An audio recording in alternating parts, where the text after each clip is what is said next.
एक ऐसा अपराधी जो आपको मित्र बनाता, आपके साथ खाना खाता और कुछ ही घंटों के बाद आप जिंदा नहीं रहते। नमस्कार, मैं अनिल सक्सेना, ललकार।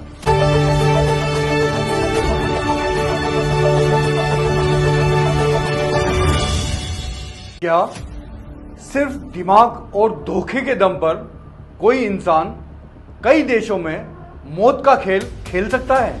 आज ललकार न्यूज में चार्ल्स सोबराज, जिसे दुनिया बिकिनी किलर के नाम से जानती है, 1970 का दशक, एशिया में पर्यटन तेजी से बढ़ रहा था। थाईलैंड, नेपाल और भारत जैसे देशों में विदेशी पर्यटकों की भीड़, और इसी भीड़ में छिपा था एक चेहरा जो पहले दोस्त बनता था, भरोसा जीतता था और फिर जहर देकर मौत देता था। रिपोर्ट्स और जांच एजेंसियों के अनुसार चार्ल्स सोबराज पर कई विदेशी पर्यटकों की हत्याओं का आरोप था। हालांकि अलग अलग स्रोतों में इनकी संख्या भिन्न बताई गई है। उसका तरीका साफ था, पहले विश्वास, फिर विश्वासघात और अंत में हत्या। और सबसे खौफनाक बात, लोग मरने से पहले उसे अपना दोस्त मान चुके होते थे।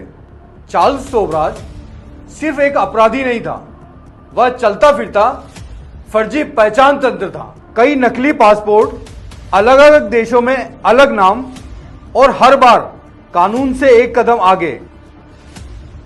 भारत में उसे गिरफ्तार किया गया, लेकिन 1986 में वह जेल से फरार हो गया। एक ऐसा घटनाक्रम जिसने सुरक्षा व्यवस्था पर भी कई सवाल खड़े किए। सवाल उठता है, इतना कुख्यात अपराधी जेल से भाग कैसे गया? क्या सिस्टम में चूक थी या उसकी चालाकी उससे बड़ी थी? कई सालों तक वह अलग अलग देशों में घूमता रहा और पुलिस तथा अंतर्राष्ट्रीय एजेंसियों को चकमा देता रहा। यह सिर्फ एक अपराधी की कहानी नहीं, यह एक सवाल भी है। क्या उस समय देशों के बीच समन्वय की कमी थी? आखिरकार नेपाल में उसकी गिरफ्तारी हुई और अदालत ने उसे हत्या के मामलों में सजा सुनाई। 2022 में उम्र और स्वास्थ्य के आधार पर उसे रिहा कर दिया गया। यानी एक ऐसा अपराधी जिसने दशकों तक कानून को चुनौती दी, वह अंत में सिस्टम की प्रक्रिया के तहत बाहर आ गया।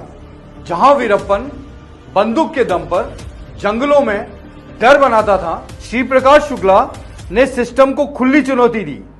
अतीक अहमद अपराधी और राजनीति का चेहरा बना। दाऊद इब्राहिम ने अंतर्राष्ट्रीय नेटवर्क खड़ा किया।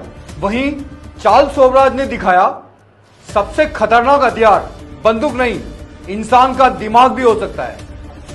यह कहानी सिर्फ अपराधी की नहीं है, यह एक चेतावनी है। खतरा हमेशा हथियार लेकर नहीं आता, कभी कभी वह मुस्कुराते हुए दोस्त बनकर आता है। सबसे खतरनाक वो नहीं होता जो दिखता है, सबसे खतरनाक वो होता है जिस पर विश्वास किया जाता है। चेहरे बदलते रहे, नाम बदलते रहे, लेकिन तरीका वही रहा, भरोसा जीतकर वार करना। सवाल यह नहीं है कि वह कितना चालाक था, सवाल यह है कि हम कितने सतर्क हैं।